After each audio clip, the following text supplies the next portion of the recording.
Well, this week in history, in 1871, British Columbia began the process of electing its first provincial government. It was the beginning of responsible government in BC and the end of colonial rule. Bruce Kirkpatrick now with This Week in History.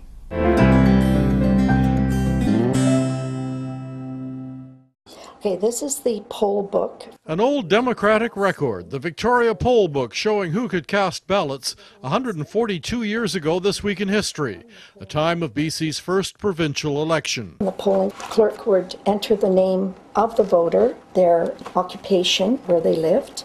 There's even a list of those who refused to take the oath of allegiance to the crown, but they could vote anyway if they convinced the polling clerk they were legitimate British subjects. Victoria's first returning officer, A.F. Pemberton, former Commissioner of Police. In Victoria, they voted at the police barracks, the jail in Bastion Square.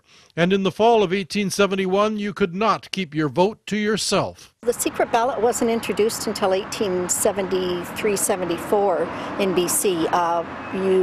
There was a nomination day, and people stepped forward, were nominated, and then the returning officer asked for a show of hands. If a poll was demanded, a polling day was held. The polling clerk wrote the voter's name and candidate choices in an open polling book. There were 6 candidates up for 4 seats in Victoria and 40 more for the 21 seats in the other 11 ridings. There were strict rules, no spitting or drinking, no rowdyism in this election. In Victoria City, anyway, they had police around to make sure that that didn't happen. I'm not so sure about what happened in the interior. It might have been a little more rowdy. Voting took place on different days in different ridings. Victoria was the first, October 16th, but the Kootenay district was the last, December 15th, 1871. By then, the government had been formed. The 2 Kootenay MPPs, members of the provincial parliament, had to petition the legislature to be allowed to take their seats, and the vote was not unanimous.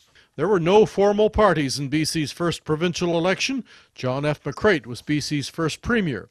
William Smith, who changed his name to Amour de Cosmos, which means lover of the universe, was our second premier. There was a tie between Charles Semlin, who became BC's 12th premier, and another candidate. Semlin won by having his name pulled out of a hat. From 25 seats then to 85 seats now, from handwritten voters' lists to electronic voter registration, from open vote to secret ballot, it still comes down to the same objective, choosing those who would govern us through a fair election.